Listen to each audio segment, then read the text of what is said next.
The mop bucket wheels squeaked against the polished concrete floor of Naval Amphibious Base Coronado as Zara Nighthawk pushed it past the briefing room where 37 SEALs sat in uncomfortable silence.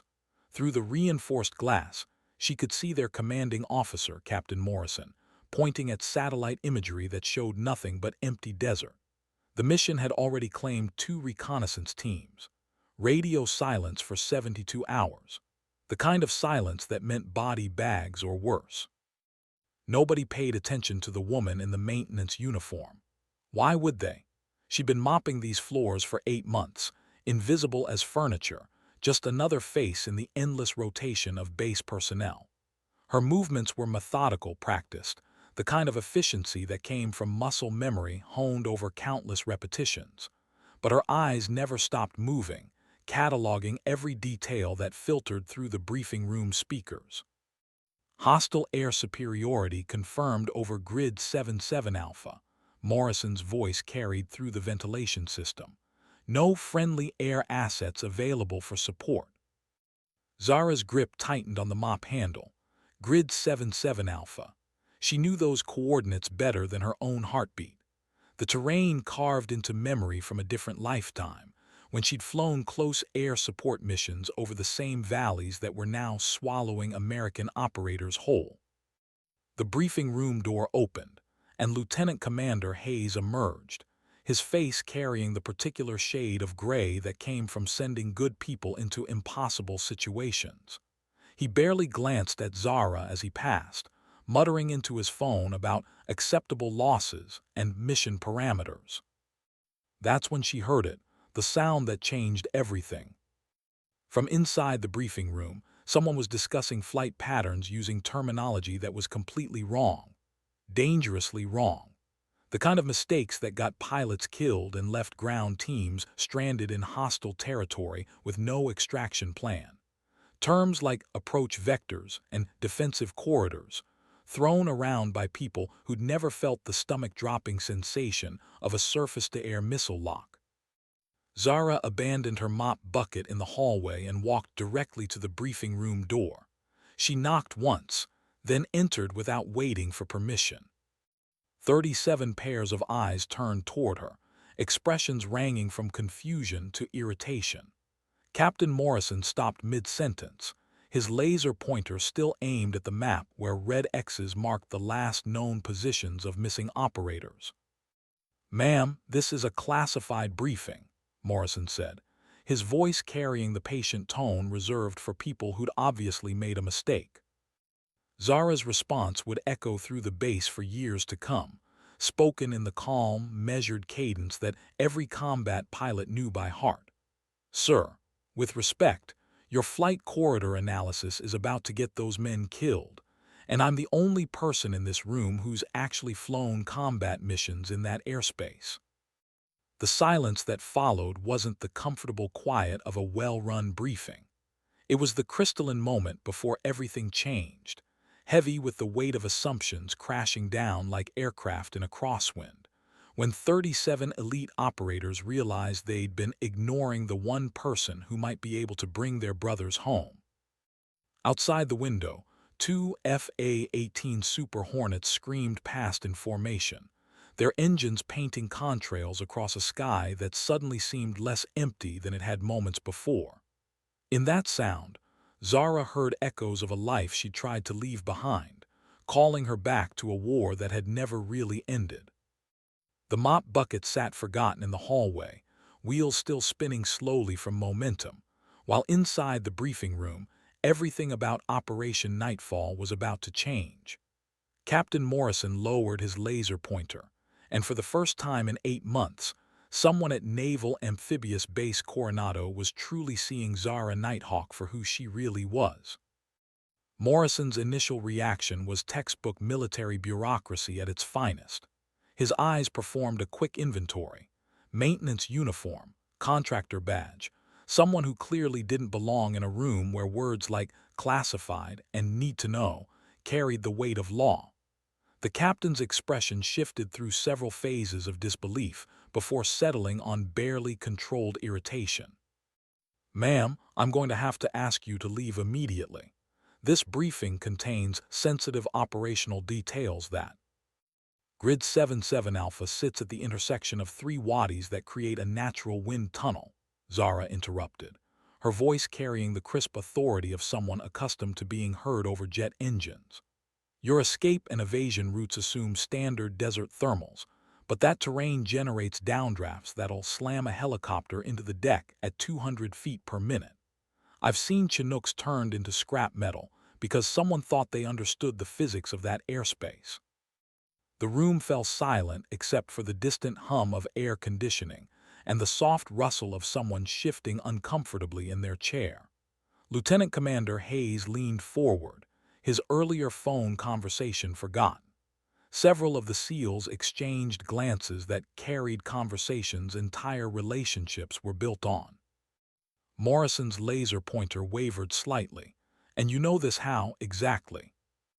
Zara stepped closer to the map, her movements carrying the unconscious confidence of someone who'd spent years making life-and-death decisions at 300 miles per hour. Because I flew 73 combat missions over that exact terrain between 2019 and 2021. Close air support, combat search and rescue, interdiction strikes. That valley has a nickname among pilots. We call it the graveyard. She pointed to a specific section of the map, her finger landing precisely on a ridge line that Morrison's briefing had glossed over. Hostile air defense positions on this ridgeline have overlapping coverage that creates a no-fly zone extending 15 kilometers in every direction. Your extraction point puts helicopters directly in the kill zone. The two recon teams you've lost. This is where they went down. The captain's irritation was slowly transforming into something else entirely. He looked at Zara more carefully, his trained eye picking up details he'd missed before. The way she held herself, the unconscious precision of her movements, the casual familiarity with tactical terminology that couldn't be faked. "What's your background?" Morrison asked, his voice carrying a different tone entirely. "Major Zara Nighthawk, United States Air Force. Call sign Phoenix. 2,000 flight hours in combat zones, decorated for valor, shot down twice and walked out both times." She paused, letting the words settle. "Medically retired after my second crash. The kind of retirement that comes with PTSD counseling and a maintenance job on a Navy base because civilian employers get nervous about hearing former combat pilots who wake up screaming." The admission hung in the air like smoke from burning jet fuel.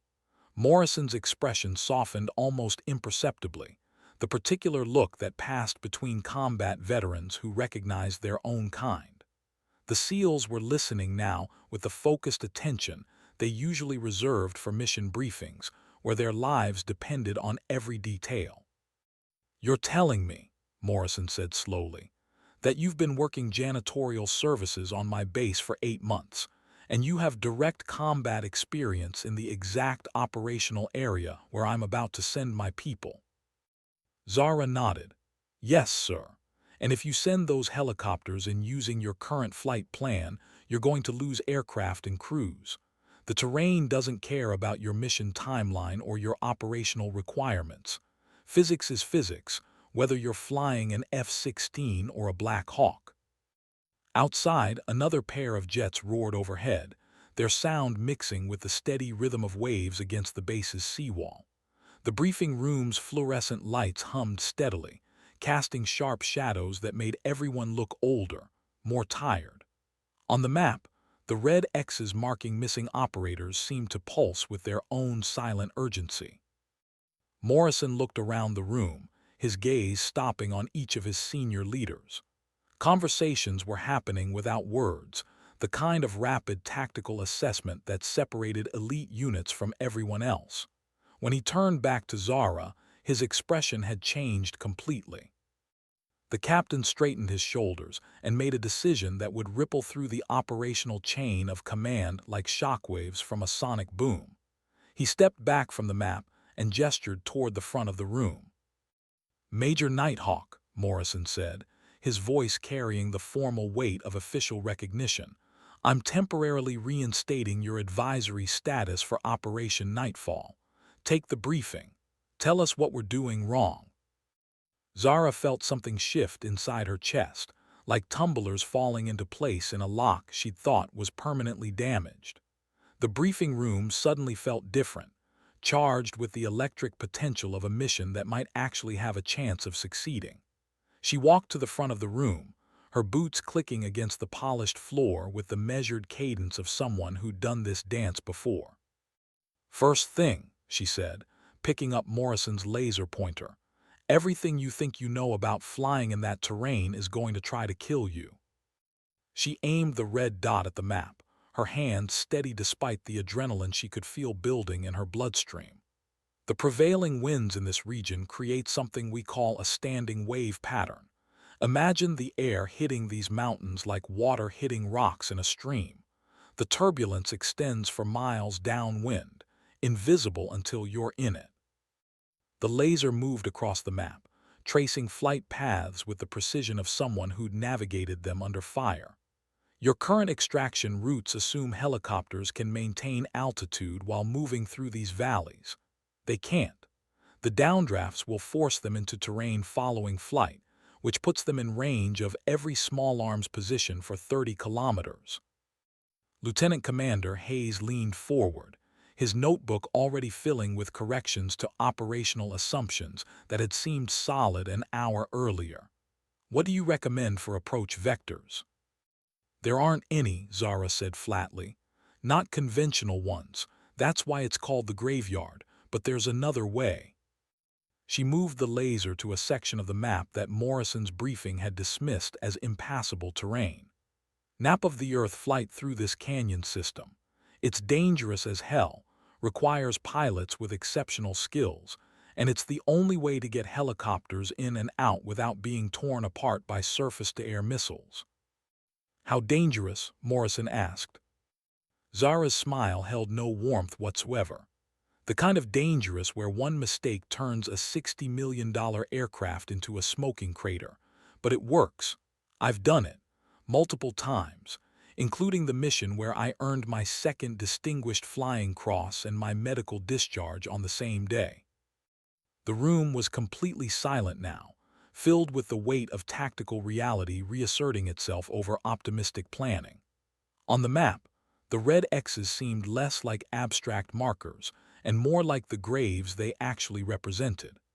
Every person in the room understood they were looking at the difference between a successful rescue operation and a catastrophic loss of life.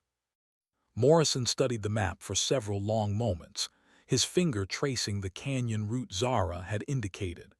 "You're talking about flying helicopters through terrain that's barely wide enough for fighter aircraft." "Yes, sir. But it's the only route that avoids the air defense network and provides concealment from hostile observers.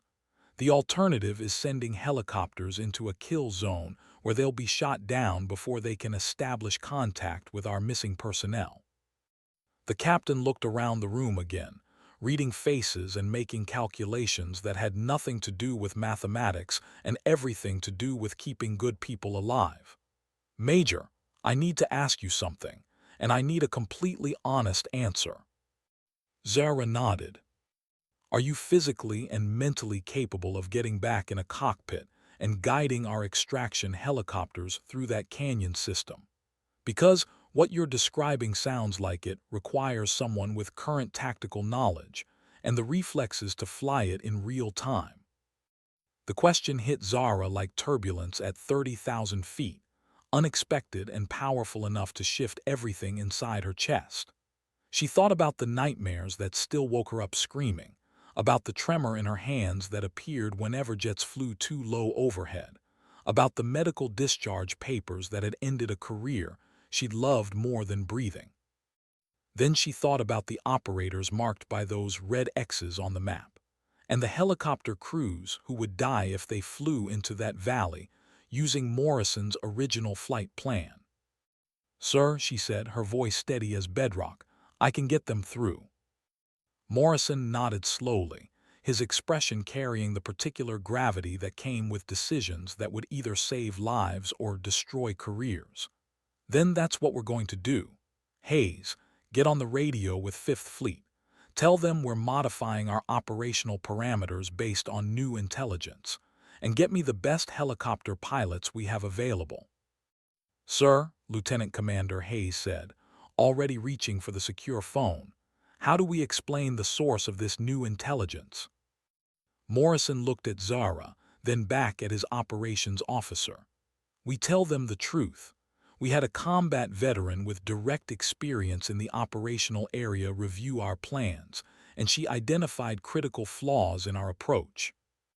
As Hayes began making phone calls and the briefing room filled with the controlled chaos of a rapidly evolving operation, Zara felt herself stepping back into a world she'd thought was lost forever.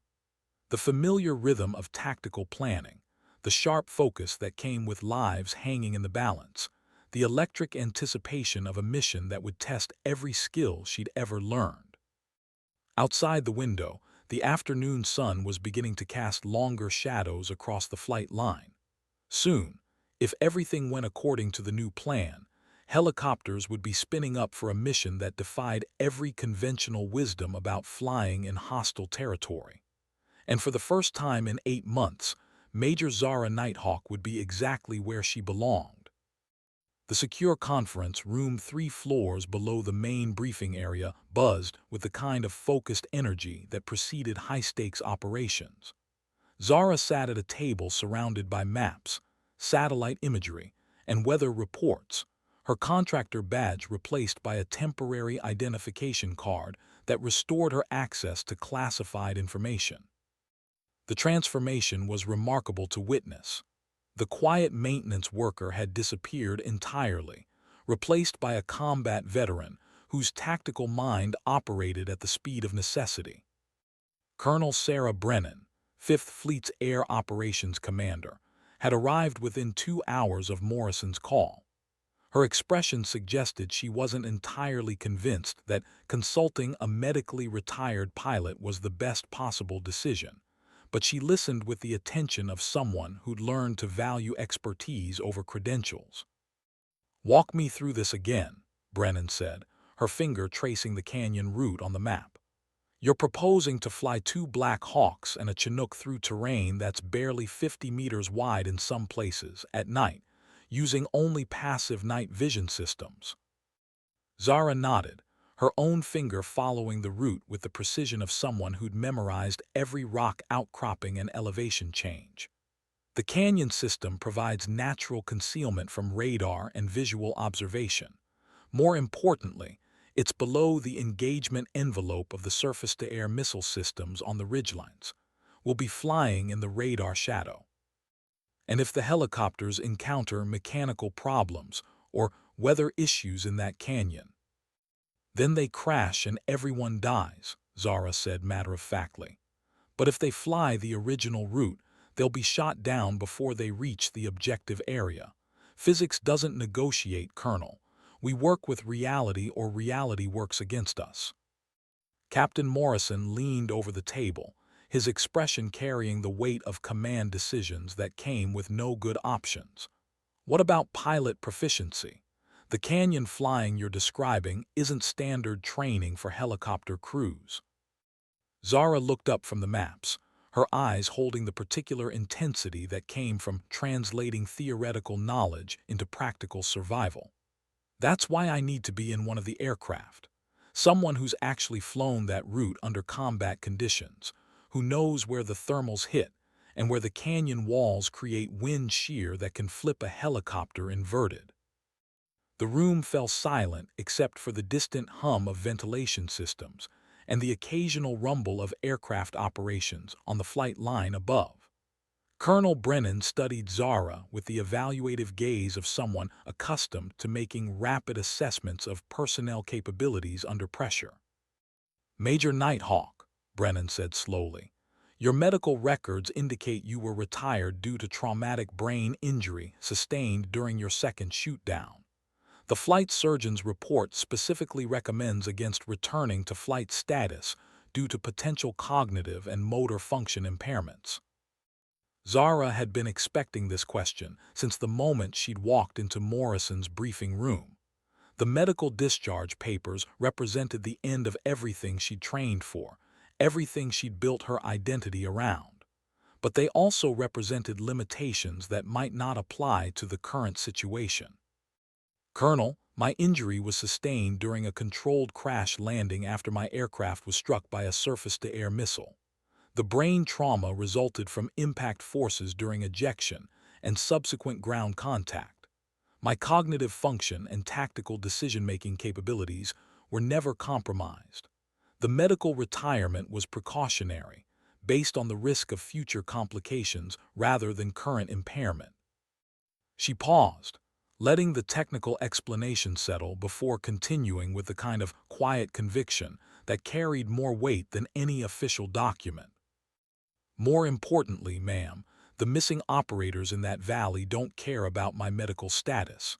They care about whether the people coming to get them know how to fly in terrain that's killed more experienced pilots than anyone wants to count. I know that airspace. I know it intimately. And right now, I'm the only person in this room who does. Colonel Brennan exchanged a glance with Captain Morrison, one of those wordless conversations between senior officers who'd learned to read between the lines of regulations and risk assessments. Outside the conference room windows, the sun was beginning its descent toward the horizon, painting the sky in shades that reminded Zara of countless sunsets viewed from cockpits at altitude. "If we do this," Brennan said finally, "you fly as observer and tactical advisor only. No control inputs, no direct involvement in aircraft operations. Your role is limited to navigation guidance and threat assessment."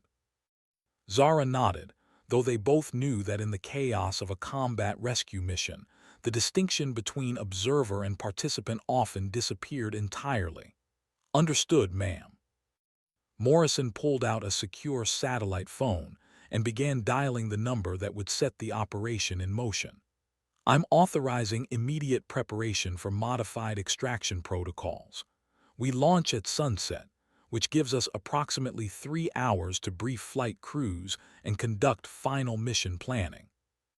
As the conference room filled with the controlled urgency of operational preparation, Zara felt herself slipping back into the mental framework that had sustained her through 73 combat missions.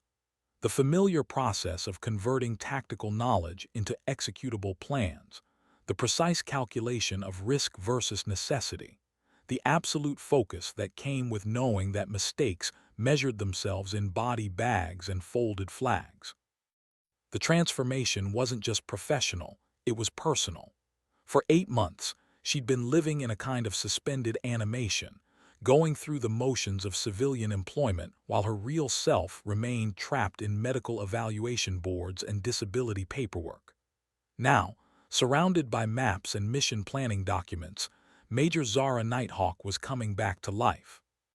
And somewhere in the mountains of a hostile foreign country, 2 teams of American operators were waiting for someone to bring them home.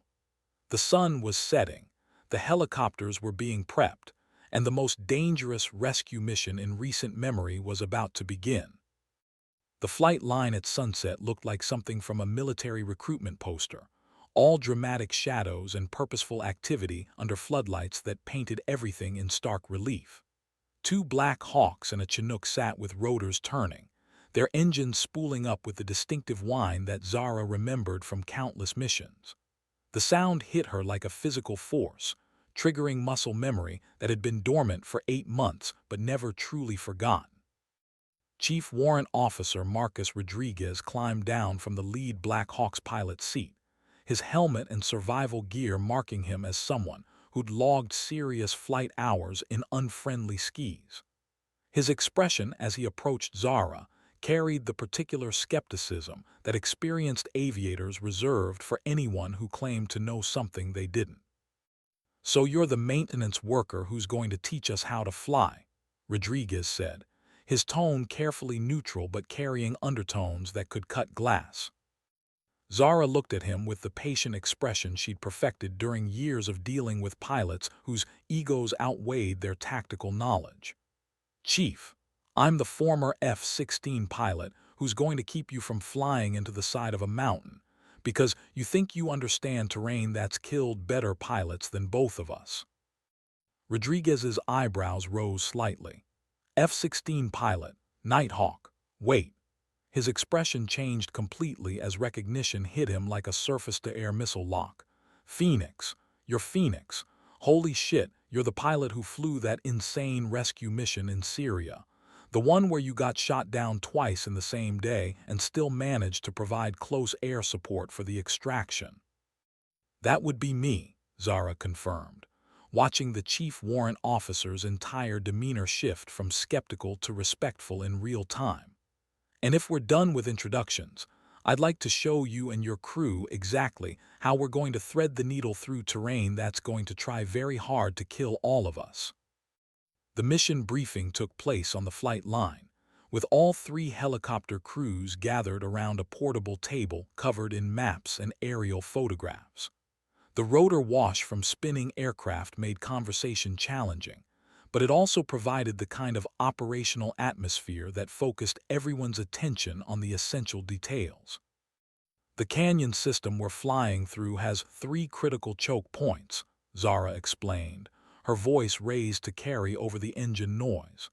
Each one presents different hazards, and each one requires specific techniques to navigate safely. She pointed to the first constriction on the map. Choke Point Alpha is where the canyon narrows to approximately 40 meters. The walls create a Venturi effect that accelerates wind speed by a factor of 3. You'll feel like you're flying through a horizontal tornado. The key is maintaining forward airspeed and accepting that you're going to get thrown around like a rag doll. Rodriguez and the other pilots leaned closer, their earlier skepticism replaced by the focused attention of professionals who recognized expertise when they heard it. These were people who understood that in their business, knowledge meant survival and ignorance meant death. Choke Point Bravo is different, Zara continued, moving her finger to the second constriction. The canyon makes a 90-degree turn while simultaneously dropping 60 meters in elevation. You're essentially flying through a corkscrew made of rock. The trick is to enter the turn low and fast, then use collective pitch to trade airspeed for altitude as you navigate the curve. And if we misjudge the energy management? Asked Chief Warrant Officer Lisa Chen, the Chinook pilot whose aircraft would be carrying the actual rescue team. Zara's smile held no warmth whatsoever. Then you'll become a very expensive hole in the ground, and your crew will be scattered across about 200 meters of canyon floor. But executed correctly, it's just another high-performance maneuver, like threading a needle at 200 miles per hour. The third choke point was the most challenging, a section where the canyon twisted through a series of S-turns, while hostile positions on the ridgelines could potentially engage aircraft with direct-fire weapons.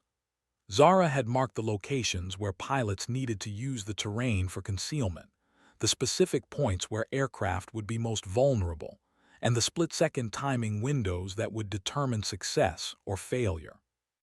The entire route takes approximately 18 minutes to fly, she concluded, rolling up the maps as the helicopter crews absorb the tactical information. 18 minutes where there's no room for error, no opportunity for second chances, and no possibility of rescue if something goes wrong. Any questions? Rodriguez raised his hand. Yeah, why are you riding along if we're just supposed to follow your flight plan? Zara looked at the chief warrant officer with an expression that held 20 years of combat experience and the hard-won wisdom that came from surviving situations that killed other people. Because, Chief, no battle plan survives contact with the enemy. And when we hit turbulence that wasn't in the weather forecast, or encounter hostile fire from positions that aren't on the intelligence reports, or face mechanical problems that turn a routine mission into a life-or-death emergency, you're going to need someone who's been there before. She paused, letting the words settle over the flight line, where 3 helicopters waited to carry 12 American service members into the most dangerous airspace in the region. I'm not riding along to show you how to fly. You already know how to do that.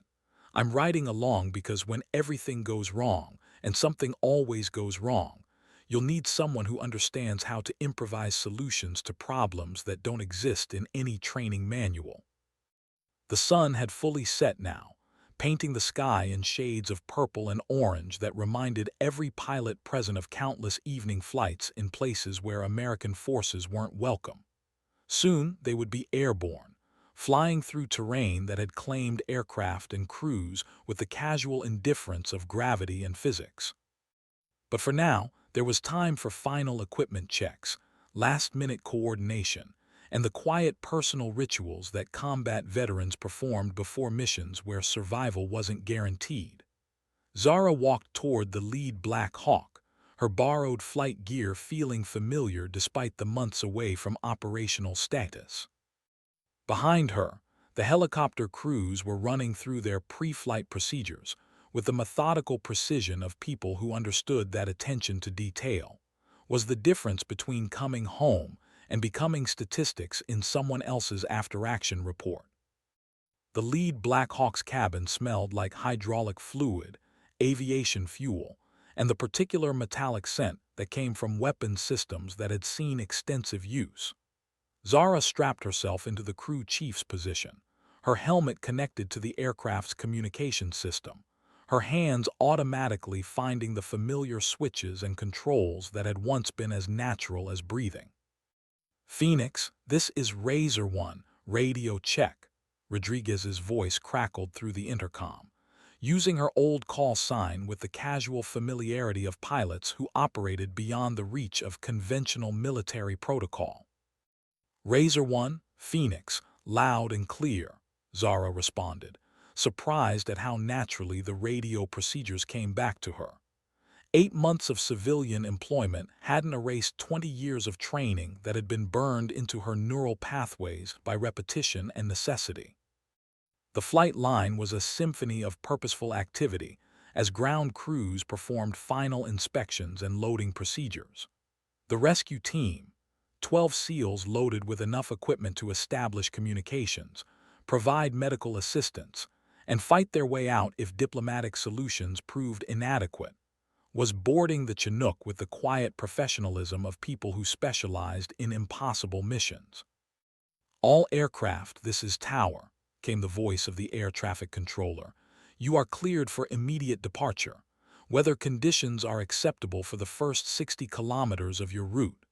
Beyond that, you're flying into territory where we don't have current meteorological data." "Understood, Tower," Rodriguez replied.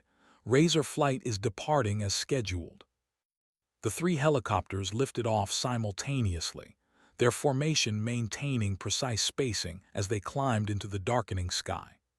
Below them, the lights of Naval Amphibious Base Coronado quickly disappeared, replaced by the vast darkness of open ocean, and then the jagged silhouette of mountains that marked the beginning of hostile territory. Zara felt the familiar sensation of combat mission acceleration, where time seemed to compress and expand simultaneously. Every minute felt like an hour when she was analyzing terrain and weather conditions, but the overall flight passed with the strange temporal distortion that came from operating in environments where split-second decisions carried life-or-death consequences. "Phoenix, we're approaching the initial point," Rodriguez announced as the helicopters began their descent toward the canyon entrance. "Visibility is good. Winds are within acceptable parameters. You still confident about this route?" Zara looked out through the aircraft's window at terrain that was carved into her memory like scars from old wounds. The canyon system appeared as a dark slash in the moonlit landscape, seemingly impossible to navigate, but offering the only concealment from the sophisticated air defense network that turned conventional flight routes into death traps. "Razor One, Phoenix," she responded, her voice carrying the absolute certainty that came from knowledge earned under fire. "Take us in." The lead Black Hawk nosed over into a steep descent that would have been terrifying to anyone unfamiliar with tactical helicopter operations. But for Zara, riding in aircraft that were flown by pilots who understood the difference between acceptable risk and reckless endangerment, the descent felt like coming home. Behind them, Two more helicopters followed the same flight path, their crews trusting in navigation guidance that had been proven under the worst possible conditions. Ahead of them lay 18 minutes of flying that would test every skill they'd ever learned, through terrain that had killed aircraft and crews with the indifferent efficiency of natural selection. But somewhere in those mountains, American operators were waiting for extraction, and failure wasn't an option that appeared on any of their operational checklists. The canyon walls rose around them like the jaws of some ancient predator, and Major Zara Nighthawk was exactly where she belonged. The first choke point announced itself with a sudden compression of airspace that turned smooth flight into a roller coaster ride through invisible atmospheric violence. The Black Hawk bucked and twisted as competing air currents slammed into the aircraft from multiple directions, each gust strong enough to shift their position by several meters in any direction. "Jesus Christ," Rodriguez muttered into the intercom, his hands working constantly on the flight controls to maintain their heading and altitude. "It's like flying through a washing machine." Zara watched the canyon walls flashing past their position, close enough that she could see individual rock formations in the green glow of her night vision goggles. The aircraft was being thrown around with violence that would have been catastrophic in any other environment, but the canyon's narrow confines meant that every movement was constrained by vertical rock walls that rose hundreds of meters above their flight path. "Steady as she goes, Chief," Zara said, her voice calm despite the turbulence that was making normal conversation nearly impossible. "The rough air means you're in the right place. Smooth flying in this canyon means you're too high and about to get shot down by surface-to-air missiles." Behind them, the second Black Hawk was experiencing the same atmospheric violence, its pilot fighting the same battle against air currents that seemed determined to slam aircraft into unforgiving stone. The Chinook, larger and less maneuverable than the Black Hawks, was having an even more challenging time maintaining control in the chaotic airspace. "Razor 2, how are you handling the turbulence?" Rodriguez called to the trail Black Hawk. "Like riding a bronco that's on fire," came the response from Chief Warrant Officer Thompson. "But we're maintaining formation and staying between the rocks." The canyon walls began to narrow as they approached the first major choke point, where 40 meters of clearance would test the precision flying skills of pilots who were accustomed to operating in much more forgiving environments. Zara could see the stress lines around Rodriguez's eyes as he focused completely on maintaining their flight path through airspace that seemed determined to kill them. "Razor Flight, this is Razor 3. Chen's voice came through the radio with the strain that came from wrestling a 30,000-pound aircraft through atmospheric conditions that defied every principle of stable flight. "I'm getting some unusual vibrations in my number 2 engine. Nothing critical yet, but I'm monitoring closely." Zara felt her pulse quicken. Mechanical problems in this environment weren't just inconvenient, they were potentially catastrophic. The canyon system offered no opportunities for emergency landings, no alternate routes if primary systems failed, no rescue possibilities if aircraft went down in terrain that was barely accessible to ground forces. "Understood, Razor 3, Rodriguez responded. "Continue mission unless conditions deteriorate further." They were committed now, flying through airspace where turning around was as dangerous as continuing forward. The canyon walls had closed in to the point where the helicopters were essentially flying through a natural tunnel, guided by night vision systems and the tactical knowledge of someone who'd survived this route under even worse conditions. "First choke point in 30 seconds, Zara announced, watching the canyon narrow ahead of them like the barrel of an enormous rifle. "Remember, maintain airspeed and accept the turbulence. Fighting the air currents will put you into the walls." The choke point hit them like a physical barrier, the canyon walls closing to 40 meters of clearance while wind speeds increased exponentially. The Black Hawk shuddered and bucked as it squeezed through the constriction, Every instrument in the cockpit jumping between readings that suggested the aircraft was simultaneously climbing, descending, turning left, and turning right. Rodriguez's knuckles were white on the flight controls, his entire body tensed against the violence of atmospheric forces that seemed designed to tear helicopters apart. But his flying was steady, professional, the kind of precision that separated elite aviators from everyone else who just happened to have wings. Through the first choke point, he announced as the canyon began to widen slightly, providing momentary relief from the most severe turbulence. Aircraft is responding normally, all systems in the green. Outstanding, Zara replied, though she knew the worst was yet to come. The first choke point was challenging but navigable. The second choke point would test flying skills that most pilots never had occasion to develop. And the third choke point, where the canyon twisted through terrain that hostile forces could potentially observe, would determine whether they lived or died. Behind them, the other two helicopters reported successful passage through the first constriction, though Chen's engine vibrations were increasing to levels that suggested potential mechanical failure in the near future. They were now committed to a flight path that offered no opportunities for emergency procedures, flying aircraft that were operating at the edge of their performance envelopes through terrain that had been specifically designed by geological processes to be unsurvivable. But ahead of them, somewhere in the darkness beyond the canyon system, American operators were waiting for extraction, and Major Zara Nighthawk was guiding 12 aircrew members through the most dangerous 18 minutes of their professional careers, drawing on knowledge that had been earned through experiences that most people couldn't imagine surviving. The second choke point appeared in their night vision systems like a geometric impossibility, a section of canyon where the laws of physics seemed to have been suspended in favor of a more malevolent set of natural principles. The canyon made a 90-degree turn while simultaneously dropping 60 meters in elevation, creating a flight path that resembled a corkscrew carved from solid rock. "Razor Flight, this is Phoenix," Zara announced, her voice carrying the calm authority of someone who'd guided aircraft through impossible terrain before. Second choke point requires specific energy management. Enter the turn low and fast. Use collective pitch to trade airspeed for altitude as you navigate the curve. Do not attempt to climb before entering the turn sequence.